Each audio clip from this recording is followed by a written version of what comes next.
your home, it's Italian and it's Lebanese. Yeah, So and you mix it Dutch up that way? and Dutch. Yeah. It sounds like it's good food. It was good food, I have to say. He's already been to the gym this morning. Yeah. I went to the gym yesterday and today, and I made a vow that I would keep my calorie intake under 3,500 calories for the meal, which is ahead of the national average, which I understand is either 4,500 or 5,500. So I figured 3,500 was a lofty goal.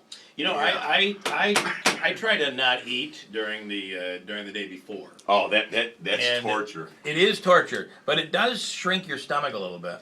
Yeah, to the point where you try not to eat as much. Because you pass out. The minute something hits, it's over. Yeah, it was 10 o'clock in the morning, and I thought it was like noon or 1. Yeah. And finally, I said, "This is taking too long. I'm hungry." We didn't eat until 4. Really? Actually, we probably didn't eat until 5, to be honest. But everything started because I'm Mr. America finalist and the author of Get Lean for Life: 7 Keys to Lasting Weight Loss. Warren and Joe will tell you, and actually everyone here will tell you, I am a disaster when it comes to losing weight. I said to somebody yesterday, I've started my diet, restarted my diet for the 10th time today. So how do we not make big mistakes during the holidays? Because it's not just Thanksgiving. Not just Thanksgiving, Bill. As a matter of fact, from about Halloween with all the candy through January 1st, our bad nutrition in America gets atrocious.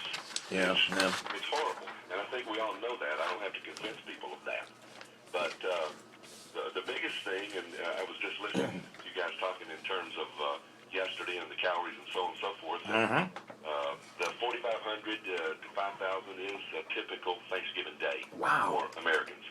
That's a lot of food. That is a lot of food. Yeah. Now, the thing that people don't realize, though, is and though no one eats fruitcake, like Johnny Carson said, that is, there's just one piece of fruitcake that's passed around the world. Yeah. To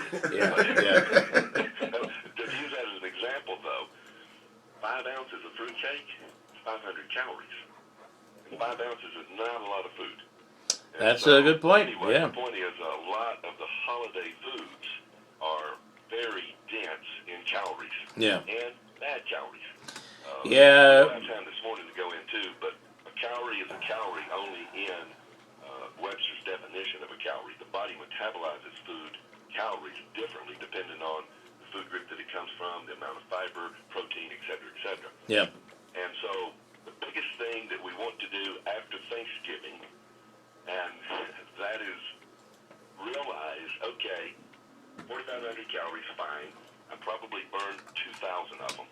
Yeah. That's not even a pound. I mean, you can gain a pound in one day, but it's not like gaining 10 or 15 pounds when you say, I've already blown everything and I'm not going to even think about anything that makes any sense as far as good nutrition until when?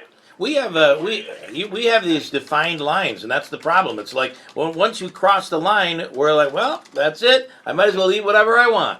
And that is conventional wisdom, Bill. As a matter of fact, it reminds me of Mark Twain's quote, one of my favorites, and that is, it's not what people don't know that gets them in trouble.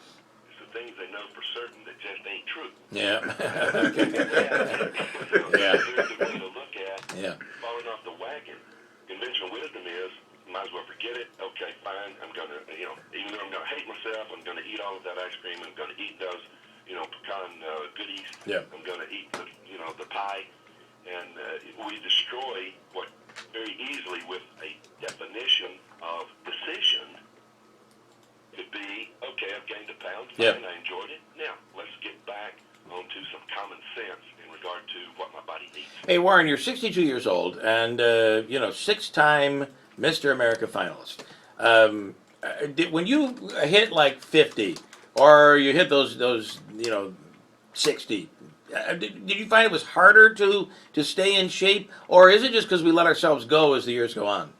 The latter, Bill. It is a matter of letting yourself go. Yeah. And anybody, I'm talking about people in their 80s, can start to modify and change their habits in regard to nutrition and exercise. And we can't stop the clock, but we all can rewind it. Do you still look like that? I'm looking at your picture. I mean, Oh, you're yeah. defined like. Well, let me ask this: which picture are we talking about? Well, it looks like you're 60. It looks like you're 60, maybe 50 years old, 55 You've years got a old. little button that says 369 on it. It's a little muscle shot. Yeah, that was a very recent picture. Yeah, wow. A couple of weeks ago. I mean, you have these. I mean, talk about a six pack. You're carrying a case in your Yeah, no, that's abdomen more right than there. a six pack. Yeah, I mean, you're impressive looking, and it's a lot of work though, Warren, as you would know. It does take work. It does take decisions. And I love what Tony Robbins says, Bill, about decisions. Yep. He says a wish changes nothing. A decision changes everything. You're absolutely right. 7 keys to less than. What was your website if people want to get on and see and all of that stuff? Getlean.guru. Okay. And that picture, yeah, that one too was taken a couple of weeks ago. So Wow, man, good for you. I only say that to encourage people because if one person can do it, it can be duplicated. I don't need to look that. Here's how I say it. I don't need to look like that, Warren. I just don't need to look like this. There's my line. So, all right, Warren, thanks so much. Thank you for your time. Thank you, guys. All right, happy holidays.